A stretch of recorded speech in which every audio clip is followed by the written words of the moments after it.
everyone, and welcome to another episode of the Collision Vision driven by Auto Body News. As always, I'm your host, Cole Strandberg. We've talked about recruiting a ton here. We've talked about retention a ton as well. We've also talked about things like training and career mapping, but we've really never gone straight to the source, to the very beginning of the supply chain of collision repair talent, to the schools themselves. Today's guest is Jeff Wilson, collision instructor and department chair at Kingwood Park High School, where he's currently teaching 88 students in his collision repair program. Today, we'll talk about the foundational stage of the future of the collision industry, recruiting the next generation of technicians, retaining this young talent, and a whole lot more. Enjoy the show.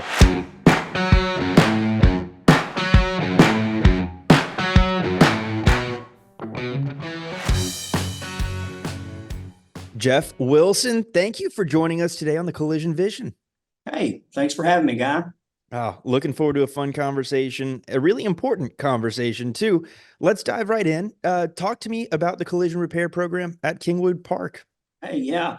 Collision program's been here since 2007. I was blessed to be able to start it and get it off and get it running, It's not every day that an instructor gets to come into a brand new program, especially with what I was given, and be able to build it from the ground up and make it successful. And I'm doing everything I can to keep it successful.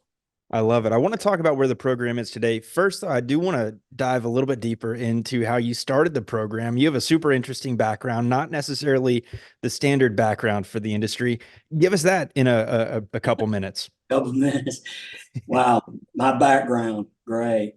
Yeah, I grew up in this industry. My father owned a wrecker business, and back in the 60s and 70s, wreckers were the thing to have and do. And then, of course, it was ran a little different than it is now. Back then, that's how you retained your business, basically. So my father had a wrecker business, a storage lot. Then he started out with a salvage yard and, selling used parts. And then he did new parts. And then he said, well, why am I I'm charging to haul these cars to other body shops? Let me keep it here. So he built a body shop and then a repair shop and so forth and so on. And of course, I'm growing up in this pretty much while other kids were having fun during spring break and summer. I was going out to the shop and with dad and literally at 12, 13, 14, 15, I've been in it. I've been in it for a long time. So, but dad wanted to sell it when he got to that point. When they started slowing up on the wrecker end of it, he sold the business, and that gave me the chance to break out on my own and do my own thing, which I ended up getting a degree at Samuel State University with industrial technology and engineering with a minor in education. This is the fun part. People were offering me jobs left and right, the semester I'm about to graduate from all these districts. And I'm like, but I don't want to do this, right? I want to go out and get the big bucks and all that. Well, I asked my father, I said, Dad, what do you think about, me going and being a school teacher? He said, that sounds like a pretty good deal. That way you can pick and choose where you want to go after you graduate. Or, after you get a job and work on it, you can pick and choose the firm you want to go to work for. Here I am over 30 years later, still doing the same thing. I've been an educator for that long. Wow, man. Fantastic story. And you left out the part about the rodeo, which I want to highlight because what a cool little side note there. Very Texas for sure. Talking about the current state of your program. How many students are you working with currently? And at a high level, talk to me about your curriculum as well. Right. So at the beginning of the year, it fluctuates. Okay. So keep that in mind while I'm giving you numbers. I can't give you exact numbers. I can give you a number that I have now, which is 88. I got 88 students in all four of my programs. I teach automotive basics. That's the class that they first come in. That's a prerequisite. Then they go into collision refinishing or collision repair. Then they go to refinishing and then into the practicum their senior year to where they come in, go at lunch, go to work, and get on hands-on training at a local area business. in the industry. Beautiful, man. It's Yeah. it's a big program, really, really cool from a curriculum standpoint as well. Love the hands-on approach and want to talk a little bit further about that. But I want to go to kind of the very beginning of the technician development cycle and talk to me about what do you think attracts your students to the collision repair industry in the first place? What are the preconceived notions that makes it to where, hey, this might be a good career for me? Right. Keep in mind that my district is pretty big. Mm-hmm. We have 5 high schools, and out of those 5 high schools that's in our area, I have the only collision and refinishing course available. So literally, if the kids that are in this pathway, okay, and they're doing the transportation, distribution, and logistics pathway, and they decide that they're going to take the automotive basics at their particular school, that's not mine, it's the auto tech. And they start covering this and they figure out, okay, well, you know what? I was into this to do the technical side, but wow, okay, we can do custom painting over here. We can do body work over here. Wait a minute, I kind of like that idea. Okay. So then they can actually, I can bring kids from other campuses to me. So I service all 5 high schools in my district. So I teach collision and refinishing, and the other 4 are all auto tech. So yeah, it's kind of a blessing in disguise because I can actually take kids from other campuses, and it's been pretty cool, Ah, that's awesome, man. Well, and from a perspective of working with students, I always like to learn, hey, what is it that draws them in, and therefore taking that to the next level, what can we do? What kind of messaging can we spread to make it more attractive to prospective collision repair students and the future technicians? Uh, what do you think? What kind of messaging could we get out there to say, hey, my program's doing this. This is a great career path. What would land with today's students? Wow. That can go so many different ways, right? But let's stay at a local level here. Let's talk about that instead of doing national. Let's talk local. For number one, I like to go out and attract the students at the 8th grade level, like when they're in 8th grade. I also stay in contact with my local area businesses and the Houston Galveston ICAR committee. I stay really focused with them, and we all have a common denominator here, which is we need to fill the positions that are being liquidated because people are retiring. I mean, we need to have it's a growing number of technicians that we need, and we're just not getting them out. Like for instance, out of that 88 students I have, I would say probably, I apologize. Hey, that's in a school, man. We're here live and on the scene. Right. Out of that 88 students, you're looking at 28 to 30% of those will go into the industry. This year, I've had the most. Matter of fact, I had somebody come in today wanting to do interviews with these students, and I actually had a huge list, and it kind of set me back, and I went, wow. I didn't even, it just now dawned on me. This is a lot of students going somewhere in the industry, and they're wanting to be interviewed for the paper. So I thought that was pretty nifty. Very cool. You're right. It was cool. I looked at it and went, I haven't seen this in a long time. So, yeah. But keeping it at a local area, local level, get the word out to the 8th graders, believe it or not, and the freshmen that are coming in. Talk to my local area businesses, rub elbows with the people I need to, network and build relationships. All of that matters. I need to be able to, even somebody, I'll give you an example. I had a man call me from Alaska not too long ago and asked me, he says, I'm having trouble with some curriculum issues and stuff. And we had to discuss, different, the skills and knowledge, that they have to have in different states. But I says, you can tie all this stuff in, but you got to set that bar high for your students right out of the box. Look, no, this isn't, you're going to take it. It's an expectation for you to be in the course. Or you're going to be certified when you leave this as a senior, you're going to be ICAR certified. That's an expectation. This is what you're going to do, or where's your goals going to be? Because if you have that certification and you get out of high school, as an entry level tech, you have a bigger possibility of getting hired than just somebody that just wants to work on cars. No If that doubt. makes any sense. Oh, absolutely. That's what it's all about. And you mentioned a statistic there that's a little stark. It's not a great one from the surface, and that's the retention of your students. Before I get there, and I want to spend some time there, talk to me about kind of the end goal of the program. Where do students who graduate the program, they complete the practicum, what do they leave with? Are they certified in any way? I know there's an iCar connection somewhere. Talk to me about everything that goes on and like what a ready-made technician is after your program. Okay. My students, when they are seniors and they get out of the practicum, now mind you, they've gone through automotive basics. They go into collision repair. And at collision repair is when they start the iCar certification process. Now, mind you, that isn't the only certification that they receive, but there's three main ones that I like to have them leave here with, including the 6H training for paint, the painter certification.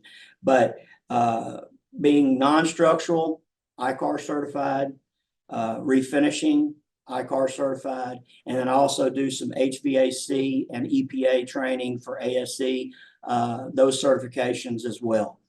These students leave as seniors with those three major or four major certifications that an employer can look at and know that, hey, if I'm wanting to be a gold class shop, this particular young man that's coming in can come in as an entry level tech and will help my shop maintain its gold class,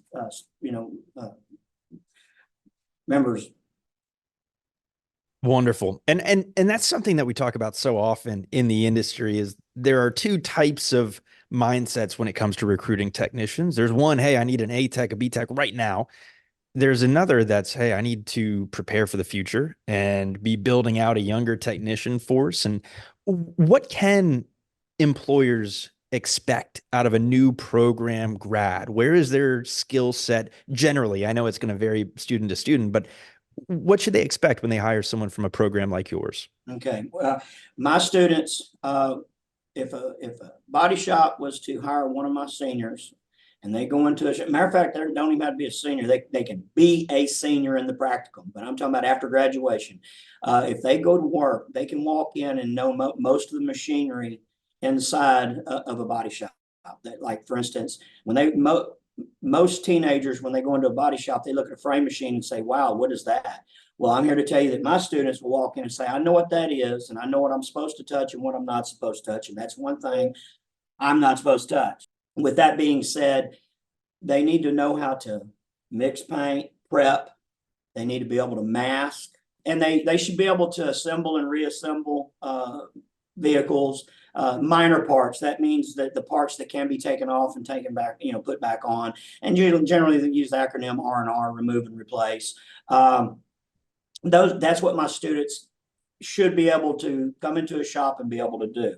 Now, granted that as an employer, I'm looking at it as an employer as well. When these kids are going through my program, I'm giving them the knowledge and skills that they need to be successful after graduation as an entry level tech. But once they get there, they're going to take what I've given them, and whoever they go to work for will mold them the rest of the way. Sure. They're going to have to go trial by error. Okay, look, what can you do? What can't you do? And if they come out with the right terminology, speaking the right language that an entry level tech is supposed to be speaking, they know that, okay, this kid actually paid attention. This young man or this young lady, either one, they understand ratios and mixed measurements and how to buff and how to prep a car, sand, masking, all of those entry level things that an actual porter should be able to do.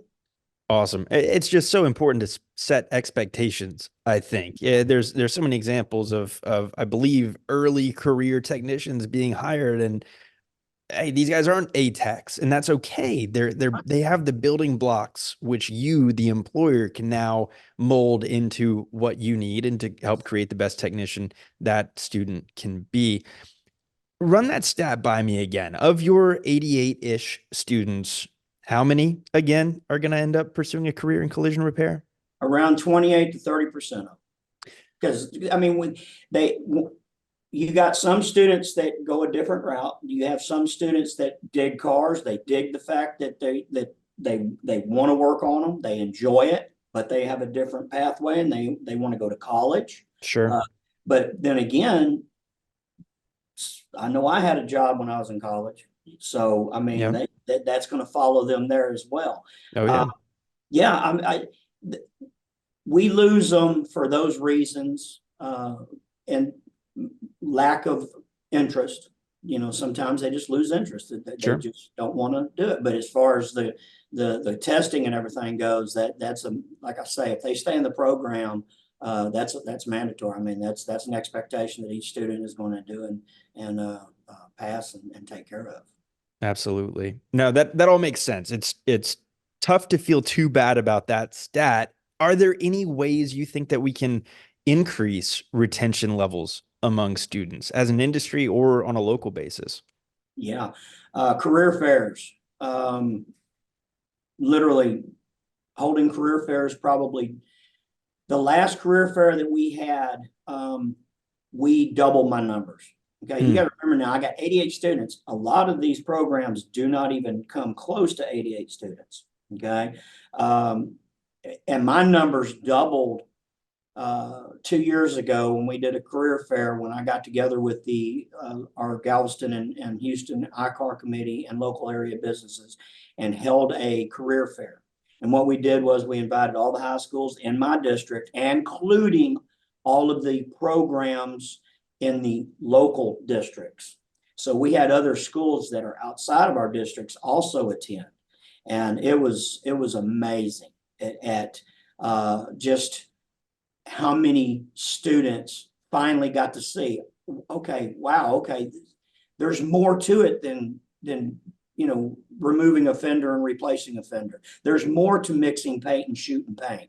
I'm sitting here talking to somebody that's selling vehicles, that's a repair manager, they got to talking to these other opportunities, or talking to people that know what they're doing and give the opportunity to do other things besides just turning wrenches or Sure. painting on panels. This was pretty cool. I mean, talking to somebody from Tasco that's literally over the entire state, and her being a female, that really attracted, wow, Yep. oh, that's really cool. Yeah, career fairs is one of them. Another would be advertisement, YouTube, social media. We have a Twitter page and I X page, whatever it is now. They changing their names every day, Right. but we have, our school has an X page where I post the kids and what they're doing, and I repost the things that I feel like my students need to know on that. Social media is a big deal. I think it's a big push, and I think it helps, especially if another area of business is out there. Let's just say the body shop ABC down here has a page, and they've got me as a on their friend list, and they're seeing what my students are doing. I apologize again. When I'm sitting down and posting these pictures of my students in my shop doing certain things, and they see this, it attracts them to come want to talk to my students as well. Yep. Make sense? Absolutely. Yeah, telling the story, right? That's what it's all about. And there's so many different flavors of career path within this very cool industry. And you're not limited, to your point, to No. turning a wrench for your career. If that's not what you want to do, it's a heck of a Others. starting place. And it's conversations that I've had as well, that there are so many different routes to go based on your personality, your career goals, and being able to introduce them to people who have done it and allow them to see what can happen. Very, very powerful. We hear so much, not even collision repair specifically, but about kind of this Gen Z new generation. We heard it about the millennials before them. Today's students, how can a shop kind of position themselves to be an employer of choice for new technicians coming into the marketplace? Wow. Well, for number one, tech, the high level intensity of the technology that we have now in vehicles is really matching with what you just said, literally Gen X and Gen because they are more technical bound. Okay. When I was their age, it was Atari. That's, I just gave my age away, didn't I? But I mean, it was a joystick with a button, you know. Yep. Now there's, I mean, technology is in everything. And I'm here to tell you that technology is changing so rapidly. And every 3 to 5 years, you're learning something new. And with the ADAS coming out and the electric, the EVs, this is some really high tech technical stuff that it's in line with the kids that are our generation right now, they are in tune with it. Now, the deal is trying to be sure to, okay, look, over here, you're creating a video game. You're using technology to create a video game. Well, you're going to use kind of the same technology, but you're not creating a video game. We're going to use this to practical uses in the real world. And this is, you need to know that these battery operated vehicles, that there's servos and things inside these vehicles that go off and on. And anytime there's an accident, you have to have the technical knowledge in order to shut these things down for safety. Same thing goes with ADAS. All it takes is just this much to be off. And now your ADAS system inside your vehicle's hollering at you every 5 seconds because they think somebody's walking in front of the car. Right. And that is some major technology. Okay. I mean, this is the new, and that's how I think it's going to, that if I can figure out the big question, if I can figure out how to tie those two together to where a student really realizes that, hey, you have the savvy to do these technical things, let's apply them to real world. Yep. And let's make some money. Let's get it. Let's make a career out of this. Because if students really had an idea, if they knew how to run an ADAS system and calibrate vehicles, how much money they could be making, it might change their mind. No doubt. That's part of the messaging too. We've had Jay Gannon with Wrenchway on here multiple times, and the technician pay survey. What a valuable resource to tell these stories and to show what really is achievable in this industry. I know this because we met at the iCar national meeting, but heavily involved in iCar. I think in some of my pre-show research, I've seen you in some publications with CREF. You're pretty in tune with what's going on in this side of the industry. How do you think, generally speaking, the industry is trending right now in its battle against the technician shortage? I believe with everybody, like I said earlier about building relationships and, networking, getting together and talking and collaborating, I believe that we're getting a foot up. I literally do. We're changing, like the curriculum for iCar is going towards the entry level tech now. With CREF on top of being able to promote schools and local area businesses with those schools, not only local, but I mean across the nation. Being able and with CREF giving grants to help struggling schools that need it. With grants and scholarships for their students to continue their education after high school in the industry. I believe that with the collaboration of educators, the iCar, the industry, and when I say industry, I'm talking about the entire industry. With the collaboration with all of that, I believe that we're getting a good stronghold on it. And I believe we're going to do nothing but do greater things in the future. And I think it's going to do even better 5 years from now. Love to hear it. We need that positivity. It does seem like the people at kind of the initial stages of getting technicians recruited into the industry share that positivity. And we just need to keep it going, man. Keep up the good work. Jeff, you've been so generous with your time today during the middle of a school day, no less. So really do appreciate that. We'll start to get wrapped up here, let you get back to your students into class. But as you know, we like to end each episode of the Collision Vision with 3 key takeaways, 3 actionable items for our listeners. What would those be from our conversation today? If at all possible, I'd like to have your listeners know, if you're a business and in the industry, join your local automotive advisory boards and the committee. We as instructors can't teach our students what they need without your help. You got to give your input. Like I say, there's a lot in the industry. You don't have to turn wrenches. You don't have to beat on fenders. You don't have to be a refinisher. What else are you looking for? What do we need to have in our shops? What do I need to be teaching these students to get them as an entry-level tech right out of high school? That's number one. I think that's huge. Join your advisory board, your automotive advisory board. Reach out to your local area instructors as well. For instance, I've had my area businesses, they call me all the time. And if they're not calling me, I'm calling them, or at least stopping by and letting them know, hey, I'm still here. Tell me what you need. And please, hey, come to our advisory. So I would suggest reaching out to the instructors in your area. It does not matter whether you're in Michigan or in Texas. Reach out to your local area. And I'm not talking about high school either. I'm talking about secondary as well. Reach out and talk to them. Find out what's involved. If you're having a issue finding technicians to fill your spots at your business, they start with us. I mean, they're coming through our program, and they're going to go from us to either secondary or out in the real world. So reach out and talk to us. Third, hey, hire our kids, hire our students. I would not turn out a student without being properly educated for number one, safety reasons.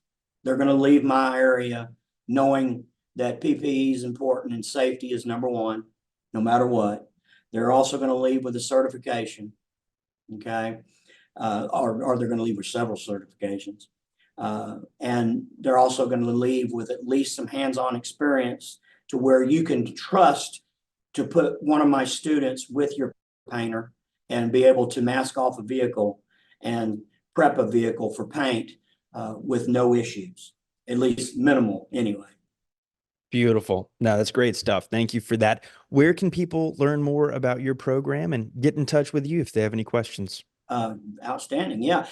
You can go to Kingwood Park High School, Google it. It'll come up, Kingwood Park High School, Kingwood, Texas, and follow the links. You can get to my program, and there'll be a website there. Or you can email me anytime you wish, jeff.wilson@humbleisd.net. Or you can call me, 281-641-6791. I'm here to help. If anybody needs any kind of help with the CREF grant, or if anybody needs any kind of advice as far as getting their kids to pass the certification test and things of that nature, I am here. If I can help, I will help. Oh, that's awesome, man. Thank you for doing what you do every day with the future of our industry, and keep fighting the good fight. Jeff Wilson, thank you so much, sir. Yes, sir. And thank you for having me. A sincere thank you to Jeff Wilson for joining us on today's show in the very middle of an incredibly busy school day as well. He's a guy who has a ton of passion for the industry and an incredibly unique perspective, being there on the ground with the future of the collision repair industry. I hope you enjoyed the conversation as much as I did. To wrap up, we have a very special announcement about the future of the collision vision. Next episode marks the launch of a new series-based approach, starting with our very first inaugural series titled Tech Transformation: The Future of Collision Repair. All month long, we'll feature some of our industry's brightest minds discussing specifically the future of technology in collision repair and all the different aspects that come along with that. After that, we'll have some incredible series on other equally important topics lined up with even more incredible guests. I'm so excited for the future of the collision vision, and on behalf of Auto Body News and myself, we're thrilled to have you along for the ride.